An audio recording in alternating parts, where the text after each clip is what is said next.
Welcome back to another episode of Rock Boys Football. Taking another look at this North Carolina, South Carolina matchup, week one, as I think it's one of the more intriguing matchups that you'll see. And it starts with the quarterbacks. I think you're looking at Drake Maye, obviously one of, if not the most talented quarterback in college football. I think you can say a lot of the same things about Spencer Rattler, especially what you saw towards the tail end of the 2022 season. I think that's why him and Juice Wells came back, because they know they can replicate that for 12, 13 games. This is going to be a really fun one. Now, before we get into it, just want to say thank you to you guys. We previewed this game, about a month ago? A ton of feedback in the comment section. Whether you guys agreed with the takes, whether you guys disagreed with the takes, that's the beauty of college football. So one, if you do enjoy the content, consider subscribing to the channel. But more importantly, let us know in the comment section how you guys are feeling about this game. Let's chop it up there. That's the best part about this, is just talk about with you guys in the comment section. So appreciate you guys, Dill. I'm going to give you the tee box here. How are we feeling about this Tar Heels Gamecocks matchup? I mean, the one thing that I feel like jumps out is you're looking at two programs that I feel like are kind of coming into the season in a different position, if you will. I mean, yes. UNC obviously started out really hot last year. Things really didn't go well towards the end. I mean, obviously, if you're looking up on the screen, losses to Georgia Tech and NC State, and then Clemson and Oregon, those are fine losses. But obviously, those first two can't happen. And then on the other hand, you got South Carolina, who started off really poorly and then really had it rolling towards the end, and obviously beat Clemson and Tennessee, which were two of the bigger wins for any program in the country, I think. So it is interesting, I think, that you have UNC coming in poor into the season, not a great transfer portal showing, I wouldn't say. And then you have South Carolina, just has a ton of energy, really ramped up on the recruiting. So just two programs that are in y'all know how I feel about Coach Beamer and where he's got the South Carolina program going. He has got this place going in the right direction, winning on the field, grabbing more talent from the high school recruiting ranks. This is a program that I'm really excited about. Let's start with South Carolina on the offensive side of the ball. And this I took a deep dive into this offense about a week ago, talking about how optimistic I am for Dowell Loggins to let Spencer Rattler cook a little bit.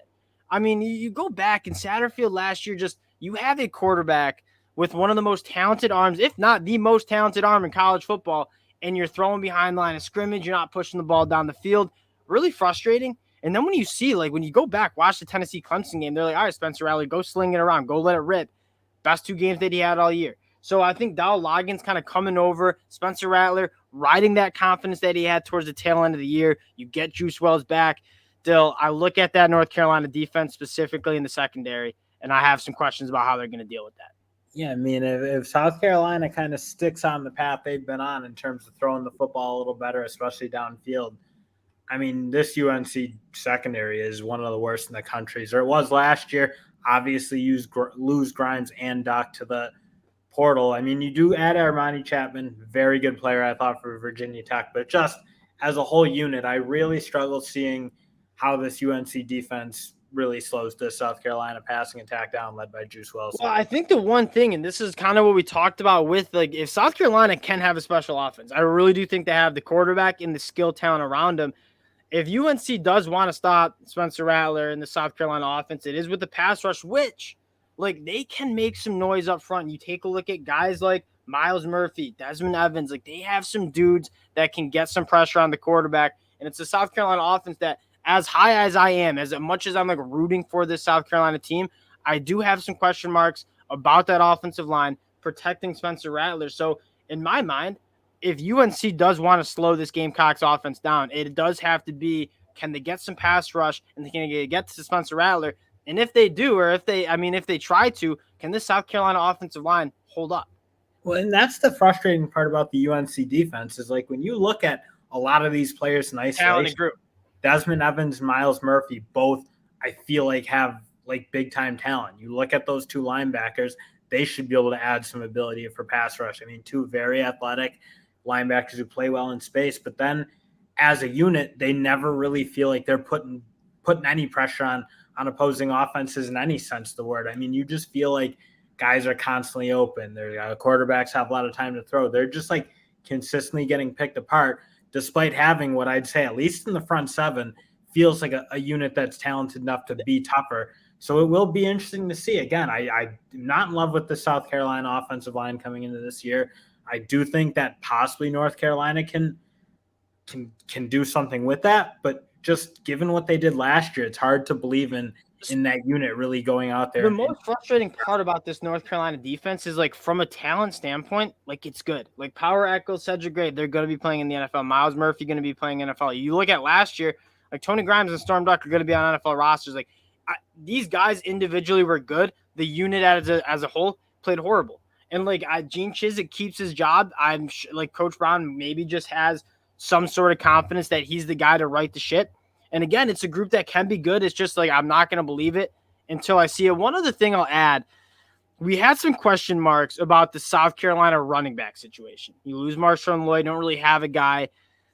DeCarrion Joyner, like, sounds like he's going to be the starting running back. What you're hearing from fall camp is, like, he's a dude, and I love it because I just want him to touch the ball any way possible. And one thing I will say, North Carolina, for how, like, talented they are up front, they can get some penetration. The gap integrity, like, not great. Like, they allow for some running lanes. DeCarrion Joyner is not a guy you want to give some space to because he's about as electric as it comes. I'm really excited to see if South Carolina can get it going there. Now, I do want to talk about Drake Maye. We talked 6 minutes and 30 seconds. Haven't even talked about this UNC offense. The South Carolina fans said it's going to be a blowout. And as my South Carolina rider here, as much as, like, I love this South Carolina team, Drake Maye teams, like, if you have Drake Maye back there, like, it's not going to be a blowout. That's like all of what we discussed, the momentum, the defense, yada, yada, yada. Like, when you have Drake Maye, you have a chance because he is one of those premier ultra special players. And you don't see that many of those. I mean, can run, can make plays in the pocket and get it downfield. He's just, like, as dynamic as they come, and along with just a really good pure passer. So when you have a guy of his ilk, you have a chance in not any game, but, like, in most of the games. So that's why, like, yeah, you talk, like, to South Carolina fans, it does feel like this team is really ripping. They still got to go stop Drake Maye. And there's probably some issues on the South Carolina defense, especially up front, and their ability to go pressure him that make you question, can they stop him enough to make it? I want to start with this North Carolina passing attack against the South Carolina secondary that I do think is really good. You talk about matchups. I really do like South Carolina's secondary going up against this UNC wide receiver room that you do have Drake Maye, but you got some question marks about the wide receiver stepping up. Maybe not so much because Drake May's back there, but Josh Downs was like irreplaceable. I mean, when you saw him last year, Josh Downs was, I mean, just open constantly. Him and Drake May's rhythm was just, like, out of this world. So that you're right. Like, as much as we do believe in Drake Maye, like, some of these wideouts do need to step up because they got some monster shoes. And I mean, like, the frustrating part is it sounded like they found a replacement. Devontae Walker was absolutely, like, a star. If you read the fall practice notes, the spring practice notes, like, he was the guy. They were saying he's going to be one of the best wide receivers in the country. Obviously, the waiver comes in, not eligible to play as of right now. I really hope he can play because what you heard about him, and then you read the story, like, he's a guy that deserves to play and probably would have been one of the better wide receivers in the country. So that's disappointing. Now, Nate McCollum, I think, can play good. He's coming from Georgia Tech. I think you got a really good tight end in Kamara Morales. Like, I think he's good. Again, Drake Maye, I trust, but I guess I'm looking forward to the battle between Drake Maye and these wide receivers who still are talented. I might be underselling them against a really, really good South Carolina defense that's returning 2 true freshman All-American at the safety spot. Marcellus Dial could be on an NFL roster if you wanted to. Here's the story, and I think this is the story for South Carolina's team in general, especially on the defensive side of the ball. Can that front seven stop the run? I mean, you get some guys back. This was a team that was banged up last year. You get some linebackers back. UNC, as much as people want to talk about Drake Maye, who was awesome, don't get me wrong, they can run downhill as well, and you're going to find out real quick if you're a South Carolina fan, are we there up front in terms of stopping the run? Because the last couple of years, they've been one of the worst teams in the country doing so. And South Carolina is really not a team that wants to see big, heavy running backs. And I know when you think UNC, it's like you think spread offense, but you're right. They have a very tough offensive line and getting a lot of them back. And they have 4 running backs who all like to run the ball hard and are very physical players. So, yeah, South Carolina's defensive line, I think you'd be crazy to not think there are some questions. I mean, to lose Birch and Pickens off a unit that really didn't dominate last year, I think gives you some natural questions, and they got to do it. And I think on the other hand, they also got to be able to rush the passer a little bit, which is another issue I thought South Carolina had. Because as good as the secondary is, you still need to have pass rush to, I think, really effectively slow Drake Maye down, especially if you're like a South Carolina fan who thinks this game's going to get out of hand. Because if you can't get the pressure on Drake Maye, I think he's gonna pick you apart. Yeah, even as good of a secondary as you want, like if you give Drake Maye time, like he's gonna operate. I will say, like, South Carolina has some guys coming back who were banged up last year. I feel like that we might have missed the point a month ago talking about the South Carolina team. Like, they were banged up last year. Guy like Jordan Strachan coming back, I think he's a real game wrecker coming off the edge. You bring in gear from the transfer portal. I think he can play. Tonka Hemingway, I think, is a really quality guy on the inside. But at the linebacker room, like Debo Williams, Muhammad Kaba, Pup Howard coming in as a true freshman, he sounds like a guy. So it sounds like there's going to be some new faces that are either back from injury or new faces from the transfer portal or high school ranks that could help this unit. And again, if this South Carolina front seven can get a little bit more pressure on the quarterback, can stop the run more efficiently, like this group can be good. It's just you got to see it from the front seven. And I guess that leads us to the pick, Dale. UNC coming in as 2.5-point favorites, Bank of America Stadium, Saturday night. Who are you rocking with?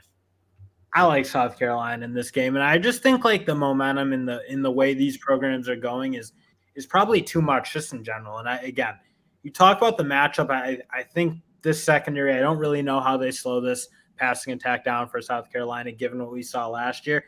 And I think this secondary for South Carolina is going to be enough to hold Drake Maye up and not like let it get, not just like let him move the ball up and down the field easily. So I don't think this line is totally crazy. Like I think I don't think so either. Because I do think Drake Maye is like, again, I don't want to like just say Drake Maye, but he's like that guy. So I think this game, I do like South Carolina. I think they're the better team top to bottom, but I don't think it's crazy Drake Maye can carry this team to a victory. Yeah, I got two things for this game. I'm riding with South Carolina too. And I kind of, if I were to give like two reasons, it'd be one, I think Coach Beamer has this team going in the right direction in terms of that winning culture. In a close game at a neutral site, like give me the team that I think I just have a little bit more confidence in the culture. Special teams, think you can get something going there. Obviously, Beamer ball. And then finally, I just don't know if like this UNC defense hasn't shown me yet that they can get it together in the secondary. I think Spencer Rattler is going to continue what he was doing in 2022. And I'll say this too, like I like the over. I know the clock rules have changed. I see both these teams going kind of well over 35. The over-under sitting there at 64. These teams, I think, are going to score a lot of points. I think South Carolina scores a little bit more points. I think it's close in the fourth quarter, but give me Beamer, give me the Gamecocks, and give me a lot of points in this game. Again, appreciate you guys. I don't know if I'm taking this one to the bank here. There are some other games that I like, and check out our other previews for games that I really, really like. Illinois minus 9.5 against Toledo. That being said, like this is going to be a fun game. There's going to be some fireworks. Appreciate you guys rocking with the boys again. If you do enjoy the content, you want to support the fellas, consider subscribing to the channel. More importantly, let us know in the comment section who you guys are riding with. Appreciate y'all. We'll talk to you guys later.